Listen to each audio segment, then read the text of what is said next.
First, what is Taoism? So Taoism is a Chinese philosophy and spiritual tradition that emphasizes living in harmony with the Tao or the Way, which represents the natural flow of the universe. So Taoism began in ancient China around 500 BCE. It is based on the teachings of Lao Tzu, a wise philosopher who is said to have written the Tao Te Ching, a book about living in harmony with the natural flow of life. It teaches that life should be lived with simplicity and balance, aligning with nature, rather than resisting it. The history of Taoism dates over 2,000 years, originating in ancient China. It began as a philosophical idea with the teaching of Lao Tzu. So, si Lao Tzu kasi ang ni-wrote sa book na nag-laid the foundation of Taoist philosophy, which is the Tao Te Ching. So, ang Tao Te Ching kay mo siya ang ni-emphasize sa harmony, sa simplicity, humanity, and importance sa balance of life. So, silbi ang katong nga book kay mo siya ang nag-foundation sa tanan nga Taoist people and sa ilahang history like dates over back. So next, the culture of Taoism. So Taoist culture focuses on balance, simplicity, and harmony with nature. It includes practices like Tai Chi and meditation to help people feel peaceful and healthy. So Taoists believe in yin and yang, the idea of that opposite works together like light and dark. So when we say yin and yang, it is really familiar kay kalang lauso man siya about sa kalang uyab kalang bracelet, but yin and yang na is the balance of opposite. Like for example, sa isa ka adlaw dili man jud mahimo ay sa isa ka adlaw like day og night. So dili man sad mahimo na magsigari ra og karang adlaw kay magsigari ra og adlaw like kapoy sad kaayo kay di ba lain nga if sigara lang adlaw kapoy kayo ka, and then if magsigari ra sad og gabi kay wala kay mahimo, wala kay maali. So mao na ang yin and yang. Si yin and yang like balance good pagka tahong example balance ra jud ang life, mala ang kalang yin and yang, mala ang ilahang gi-believe. Taoist also has temples, festivals, and rituals that celebrate nature, ancestors, and spirituality. It values being in tune with the natural world and living a simple, balanced life. So Taoist culture encourages people to live in a way that is calm, natural, and without unnecessary stress. Through physical practices like Tai Chi and mental practices like meditation. So Taoist there is believe sila na dapat good ang life is like kalma ra, dili good, dili kailang daghan kayong mga stress. So Taoist helps individual to connect themselves and the world around them. It teaches that everything in life, even opposites, should flow together in harmony. Like mo lang akong gingon na kato yan ang traditional medicine, acupuncture, and herb is like ang Taoists believe that the body has energy that must stay balanced for good health. They use acupuncture like pin needles and herbal medicine to heal illness naturally. Like for example, karang laay someone has a headache, na instead na kalang mag-take siya o kalang grabe yun ang mga medicine, a Taoist doctor might use acupuncture like kaya siyang pin needles to improve energy flow and give herbal tea to relax the body. Na ang Taoist temples, peaceful places of worship, and temples should blend with the environment. Like nakabantay mo na ang kalang mga Taoist temple kailang naa sa lahog is like grabe kayo daghan ng mga kahoy-kahoy siya like doon siya sa kalang nature, and then sa nakabantay pud ko sa ang giadtuan katong sa dapit sa Chungwa katong gingon ni sir is like bisan good og kalang naa siya sa syudad kay ang sulod sa ilang temples is like kalang mga kahoy-kahoy lagi marag falls like mga talom-talom, and then if busod sa ganito bisan og init kaayo kay kalang maka-relax ka ba kay kalang doon sa nature. Kay para nila if ang mga temples kay dool sa natures, like ang mga natures, para nila ang natures is maka-give good og calmness, makahatag og peacefulness sa atoa, and then dili naman sad sila kay palapod ba sa atoa if maadto sad ba jud ta pabukid ta kay maka-relax sa jud bayata.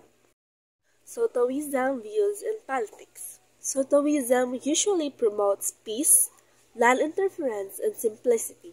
In politics, Taoists don't seek to control others, but instead encourage rulers to lead with humility and wisdom, letting things flow naturally without forcing change. So Taoism does not focus on controlling people or like maghatag og mga strict rules. Instead, teach sila sa way, meaning non-action or going with the flow. Kaya this doesn't mean doing nothing. It means letting things happen naturally instead of forcing them. So, ang mga Taoists believe sila nga ang rulers dapat mag-lead with kindness and wisdom. Dili stricto, dili mga maghatag stricto nga rules or violence. A good leader should be like water. Kaya water gentle good siya pero powerful na mag-lead good siya the world without force. So, this idea influenced many Chinese emperors and leaders throughout history.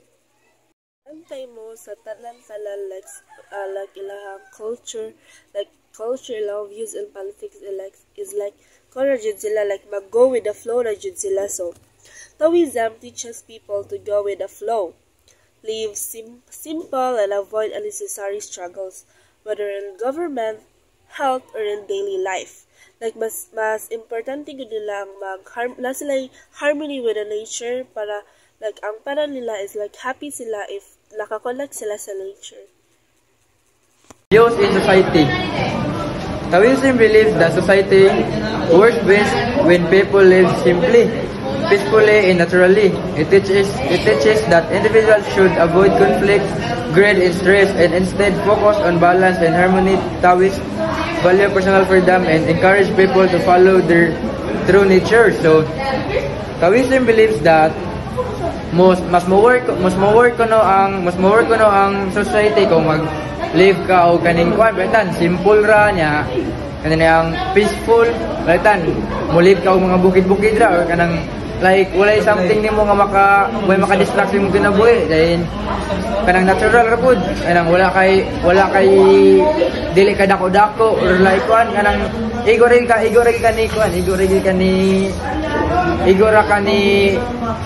ka ni puyoan ng lugar, wala kay ranggo. Then po sila nga individual should avoid conflict, greed, and stress. So para daw kaning mas work ang society, dapat daw nga kanang ang dili ka makipag-away, mo avoid kag-away dayon mo dapat kaning ang imong buhaton kay dili di makakus og stress sa imong kinabuhi kay arong marong ang imong pagpuyo kay malinawon ra mo nang makakuan kag peaceful. Then after that kay Taoist values personal freedom and encourage people to follow their true nature. So through ato ang ipangingon kay dapat ato i-follow sa ilaha kada tagsa kay arong walay mo kuan kaning dili mabati ilang kuan, di mabati ilang di mo bati ang ilang lugar na makuan nila ilang panatili ang katungkuan ang ilang tradition. Then sunod kay Taoism does not focus on strict rules for society. Instead, it believes that when people act in harmony with the world around them, society will naturally be at peace. It also teaches that leaders should be wise and humble, guiding people without forcing them. So anang Taoism nga mo focus daw sila sa strict nga rules kay bati kay paminawon ang kuan bati ang ilang kuan murag mo rebuilding ilang mga kailang kuan ilang mga people. So instead nga ilang strict ang ilang buhaton kay kato na lang na i-follow tong kuan dapat mo avoid og conflict mo kuan ka sa greed niya mo kuan ka sa imong stress mo palayo ka sa imong mga kuan stress imong binatan imong kanang ato di pa padong sa imong kalipay So na kay ang ilang mga leaders at kay dili na pwede mang underestimate og kan mga ilang mga co-members kay kuan man sila may mo guide sa ilang mga members, sila mo padagan sa nindot nga pamalakad sa ilang society. So one of the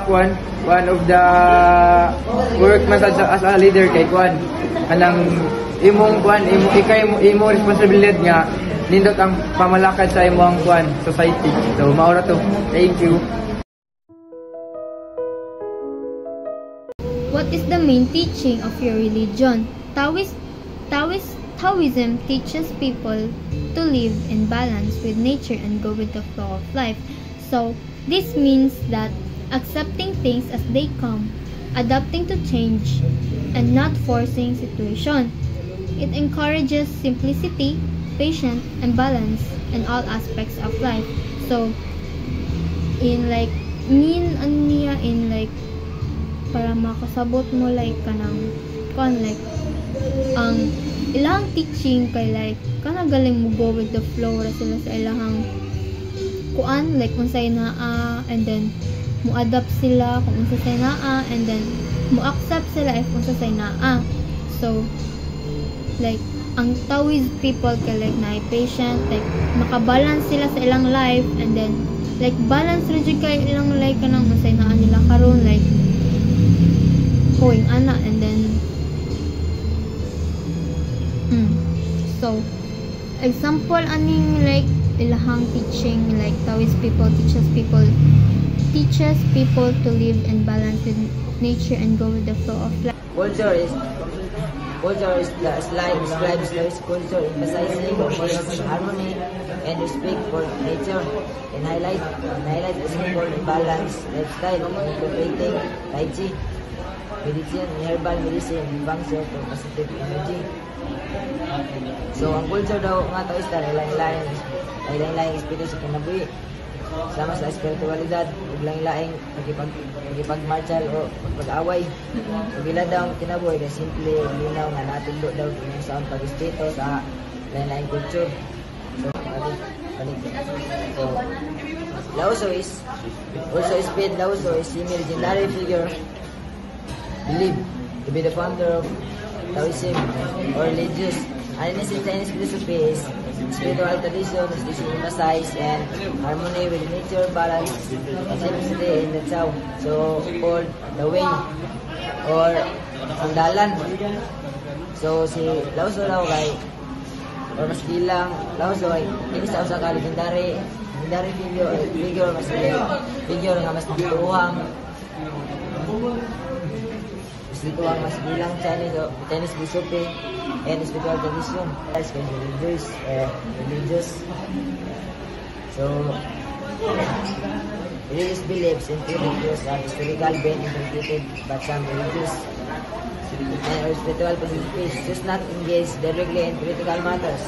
Instead, they emphasize our moral ethical guidance for leaders and individuals in society.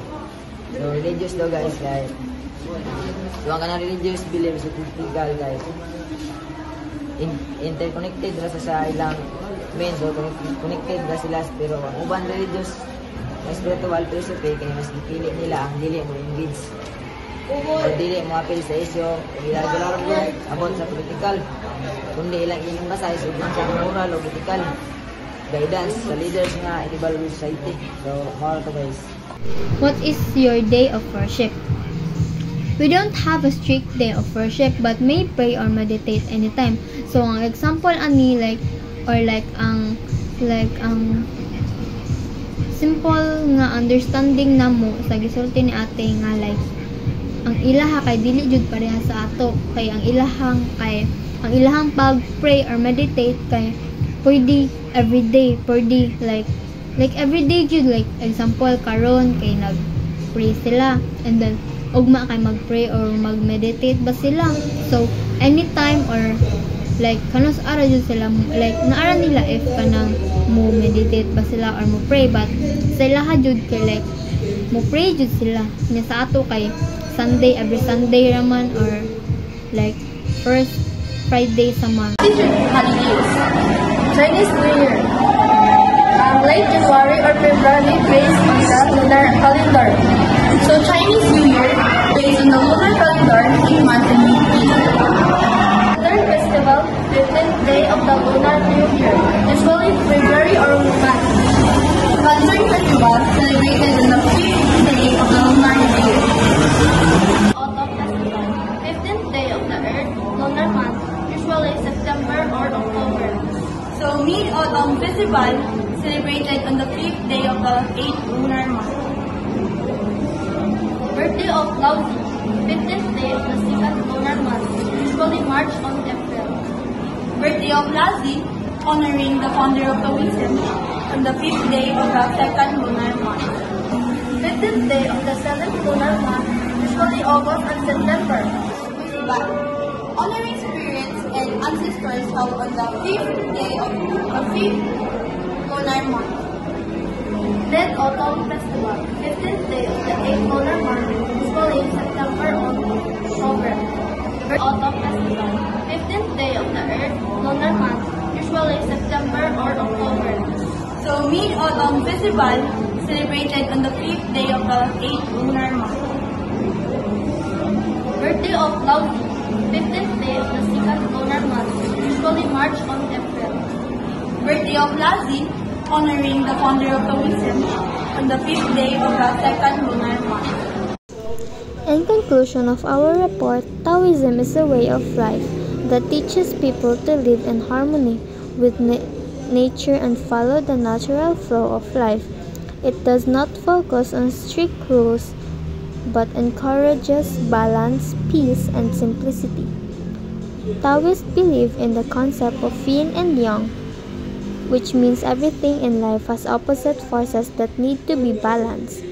They practice meditation, Tai Chi, and Feng Shui to maintain a peaceful life. Worship in Taoism is not limited to a specific day. People visit temples, pray or meditate whenever they feel and need to connect with the Tao. Taoists also celebrate important festivals such as Chinese New Year and Lantern Festival and the Ghost Festival to honor their ancestors and bring good fortune.